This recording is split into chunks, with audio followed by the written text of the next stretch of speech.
여러 가지 정책들은 대부분 다 그에 해당된다고 보시면 돼요. 단기간에 급하게 오른 만큼 코스피는 과열 국면에 진입했습니다. 언제든 조정을 맞아도 이상하지 않은 상황. 사상 처음으로 종가 5천을 넘은 지난달 27일 이후 코스피가 하락한 날은 나흘에 불과할 정도입니다. 인공지능 발전에 따른 산업 재편 우려가 쉽게 가시지 않고 있고 미국과 이란의 군사적 충돌도 걱정스러운 변수입니다. 당장 한국 시간으로 내일 발표될 엔비디아의 실적도 살펴봐야 합니다. MBC 뉴스 이혜선입니다. 코스피 6천 시대가 열렸지만 청와대는 5천선 돌파 때와 같이 차분한 모습입니다. 오히려 이럴 때일수록 부동산 시장에서 자본시장으로의 자금 이동을 지속적으로 유도하고 돌발 상황 대비책도 마련해 한국 증시 정상화를 끝까지 완수하겠다는 분위기인데요. 홍신영 기자의 보도입니다. 대선 공약으로 코스피 5천 시대를 내건 이재명 대통령. 대한민국의 주가가 왜 이렇게 낮아요? 힘세다고 처벌도 안 받고 또 주가 조작하고 이러면 주식시장이 제대로 되겠어요? 허황된 꿈이라는 비판을 받았지만 취임하자마자 자본시장부터 찾아갔습니다. 이어서 지배구조를 개선하고 소액주주들에게 친화적인 법 개정이 잇따랐습니다. 이사는 회사뿐 아니라 주주에게도 충실해야 한다는 내용의 1차 상법 개정안을 1호 경제개혁 과제로 밀어붙인 걸 시작으로 대주주가 감사기구를 장악하지 못하도록 한 2차 상법 개정안도 속전속결로 처리됐습니다. 특히 비상계엄으로 촉발된 정치적 리스크가 해소된 것도 시장 안정에 영향을 줬습니다. 그리고 이제 대한민국 경제가 어디로 갈지 몰라요. 정치 리스크죠. 요거를 해서 해결하면 개선되잖아요. 이재명 정부의 주식시장 정상화 정책은 최근 역점을 두고 있는 부동산 안정화 대책과도 일맥상통합니다. 6,000포인트 자체 내에서는 별 말씀이 없으셨고 최근에 그 부동산에서 돈이 흘러서 주식시장으로 가는 그 현상들은 굉장히 고무적인 현상이라는 표현 정도를 했고요. 청와대 관계자는 일관된 정책과 불확실성 해소로 주가 상승 추세는 한동안 이어질 것으로 본다며 다만 불어난 자산이 다시 부동산 시장으로 회귀하거나 시장의 돌발 상황에 대해선 정책으로 보완해 나갈 것이라고 전했습니다. 코스피 6천 돌파는 단순히 지수 상승이 아니라 정책 신뢰와 시장의 기대가 연결된 결과라는 해석이 나옵니다. 시장의 신뢰 회복이 자금 흐름의 변화를 이끌어낼 수 있을지 주목됩니다. MBC 뉴스 홍신영입니다. 코스피 6천 시대가 열린 오늘 마침 국회에선 자사주 소각을 의무화하는 3차 상법 개정안이 통과됐죠. 그러자 당장 오늘부터 자사주를 전량 소각하겠다는 기업이 나타나는 등 고질적인 한국 증시 저평가 해소를 위한 토대가 마련되고 있다는 평가가 나오는데요. 그리고 이 대통령이 지적했던 대주주가 상속세를 덜 내려고 주가를 누르는 행태를 막는 법안 등도 국회에 발의돼 있는데 지속적인 증시 정상화를 위해 남은 과제들을 이준희 기자가 짚어봤습니다.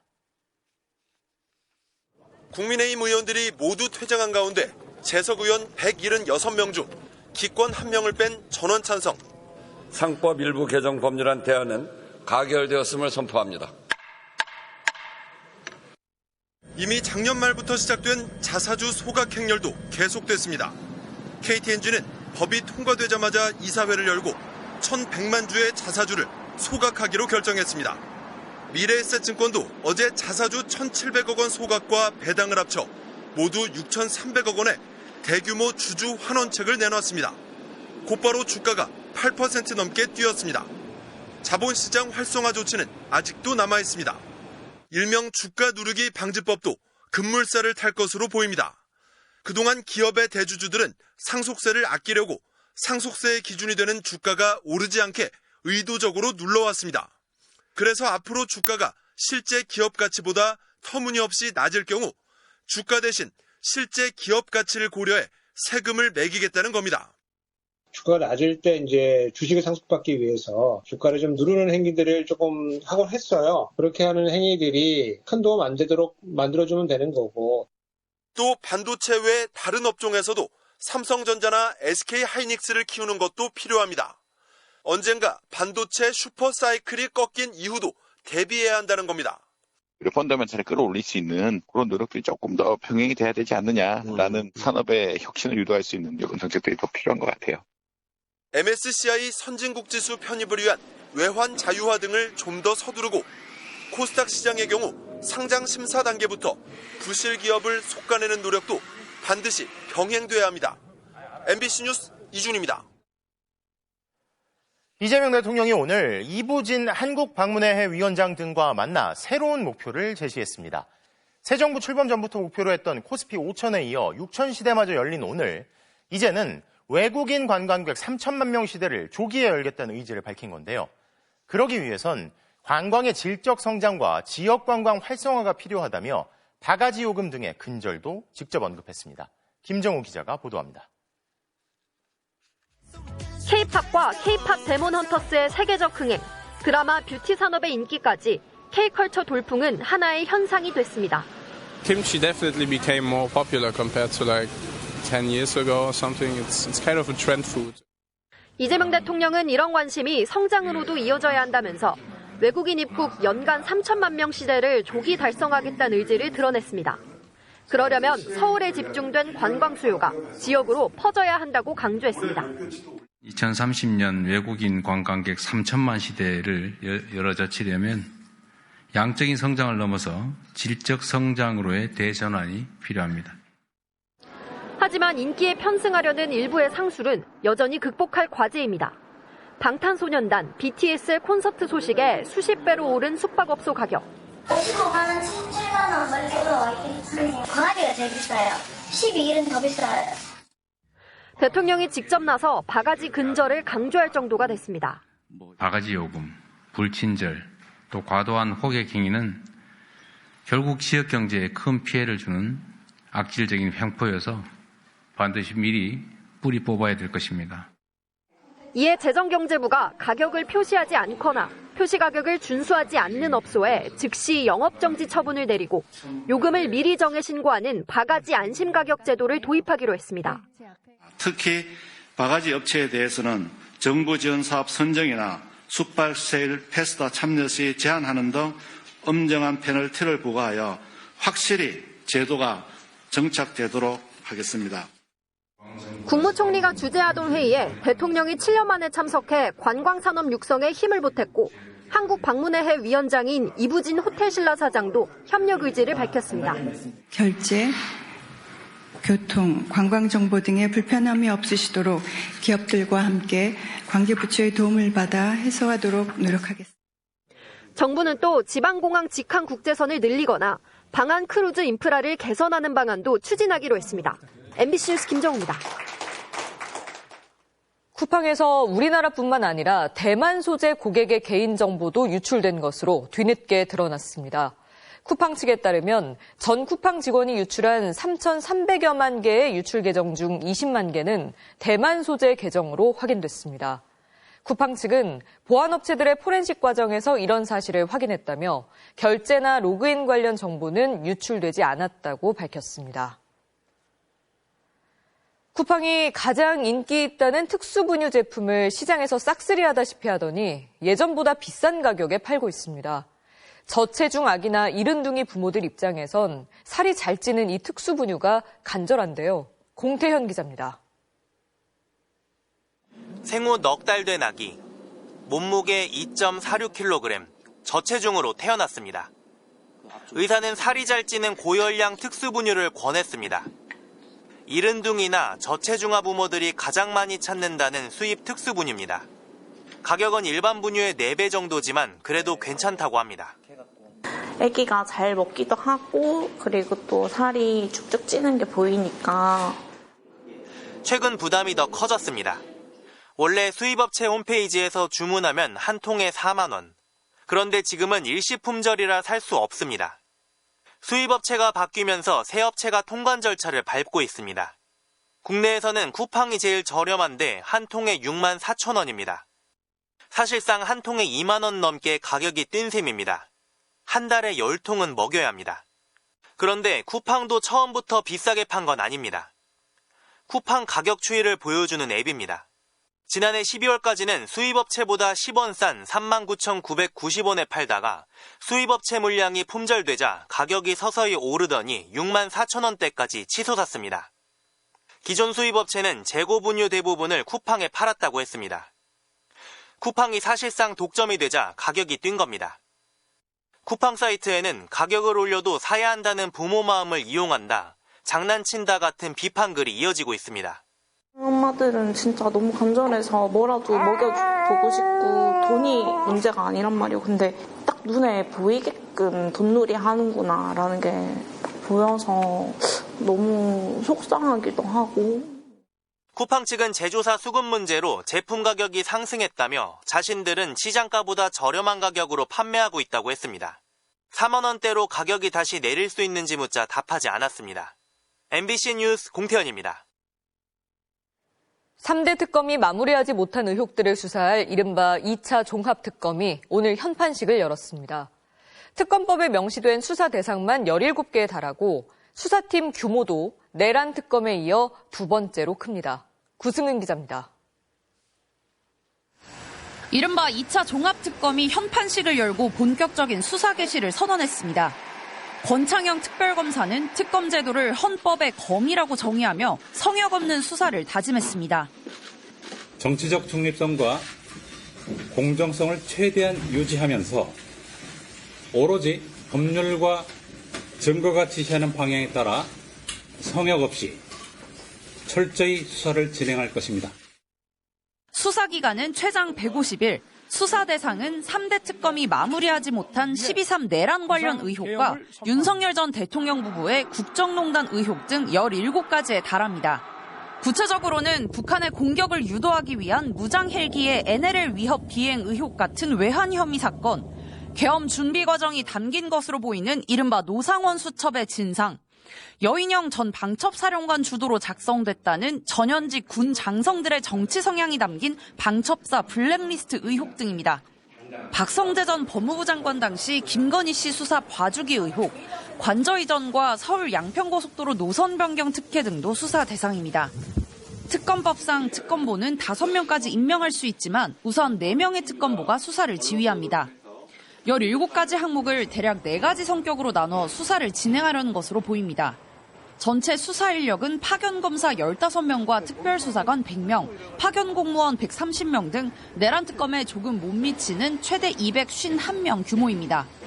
3대 특검으로부터 수사 기록을 넘겨받아 자료 검토에 나선 2차 종합특검은 필요에 따라 조만간 압수수색 영장을 통해 수사의 추가 자료도 협조받을 것으로 보입니다. MBC 뉴스 구승입니다.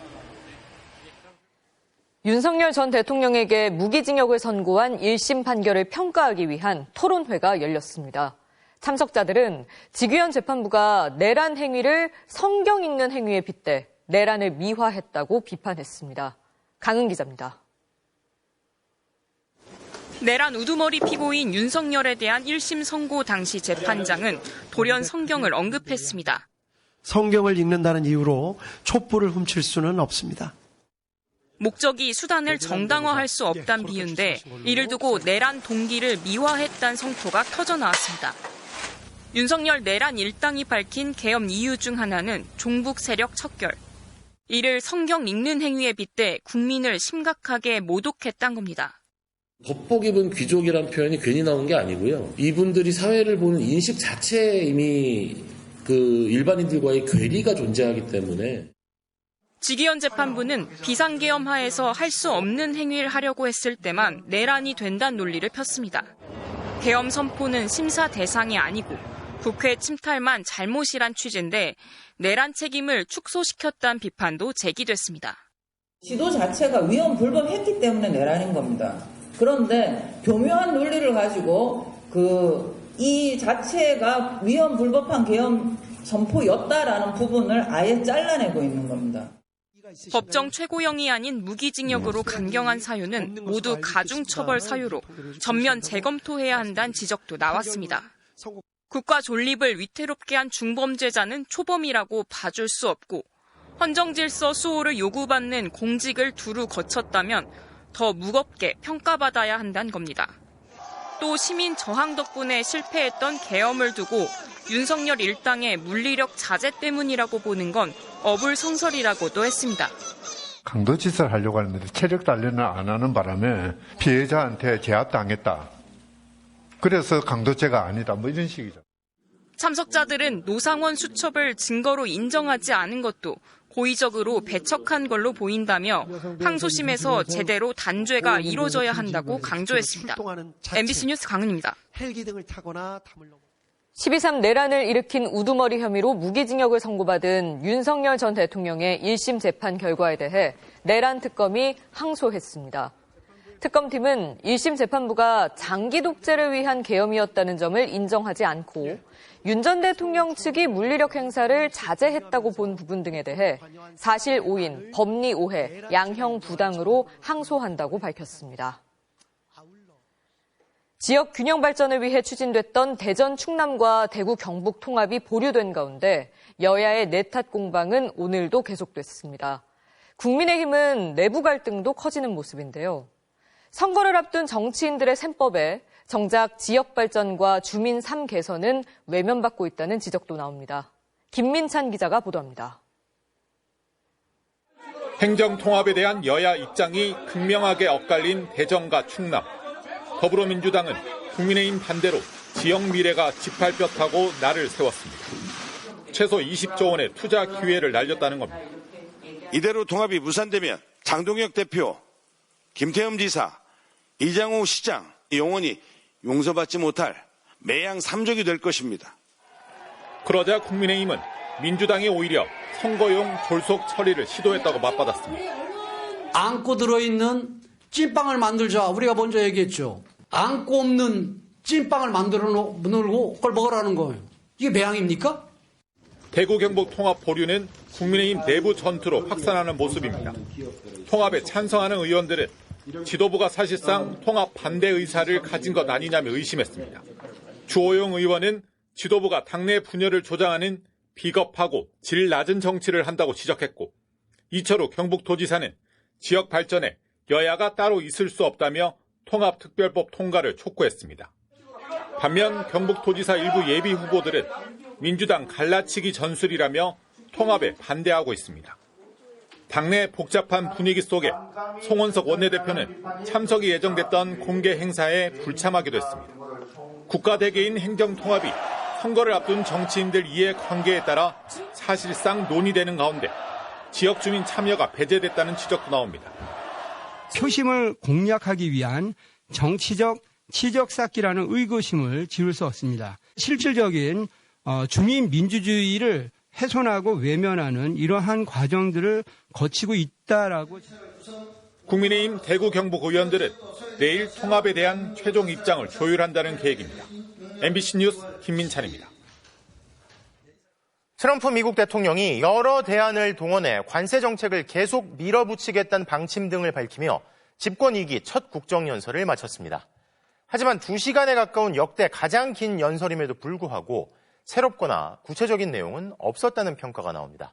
워싱턴 김재용 특파원입니다. 빨간 넥타이를 맨 트럼프 대통령은 여당 의원들과 악수하고 휴대전화로 사진까지 찍으며 등장했습니다. 연설 첫 대목도 극적인 요소를 강조했습니다. Our nation is back, bigger, better, richer and stronger than ever before. 최대 관심사였던 관세 정책에 대해선 대법원의 상호관세 위법 판결은 유감스럽지만 거의 모든 국가와 기업이 이미 체결한 합의를 유지하고 싶어 한다고 주장했습니다.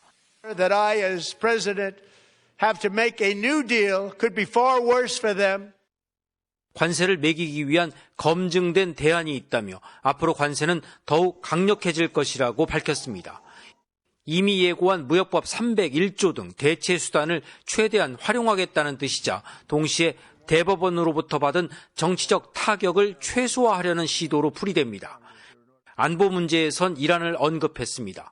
협상을 원하지만 핵무기 포기 소식도 못 들었다며 미국의 의지를 의심해선 안 된다고 경고했습니다. I will never hesitate to confront threats to America wherever we must. 야당에 대한 거친 비난은 여전했습니다. Nobody stands up. These people are crazy. Democrats are destroying our country, but we. 민주당은 엘 그린 하원 의원이 트럼프가 최근 오바마 전 대통령 부부를 원숭이로 묘사한 걸 항의하기 위해 흑인은 유인원이 아니다라는 손팻말을 들다 퇴장당했습니다. 하지만 대체로 작년과 달리 조용히 비난하거나 일부는 아예 불참해 장외 집회를 갖는 식으로 대응했습니다. 역대 최장인 108분간 연설했지만 특별히 새롭거나 구체적인 내용은 없었습니다. 중국과 북한에 대한 언급도 나오지 않았습니다. 다음 달 시진핑 주석과의 만남, 그리고 북한은 아직 돌파구가 없다는 현실을 의식한 것으로 보입니다. 워싱턴에서 MBC 뉴스 김재용입니다. 트럼프 대통령의 미국이 동맹국들마저 압박하는 가운데 중국을 견제하려는 트럼프의 의도와 달리 미국의 우방국들이 오히려 중국과의 거리를 좁히고 있습니다. 불과 석 달 사이 G7 정상 중 3명이 중국을 찾은 데 이어 오늘은 독일 메르츠 총리가 취임 이후 처음으로 중국을 방문했는데요. 타일 중국 정책엔 선을 그은 반면 미국에 대해선 무역 바주카포라고 불리는 초강경 통상 위협 대응 조치까지 언급했습니다. 베를린 이덕영 특파원입니다. 메르츠 독일 총리의 취임 후 첫 중국 방문. 메르츠 총리는 베를린 출발 전부터 중국 경제와 거리를 두는 이른바 탈중국 정책엔 선을 그었습니다. Es wäre aber ein Fehler, eine Entkopplung von China damit zu verbinden.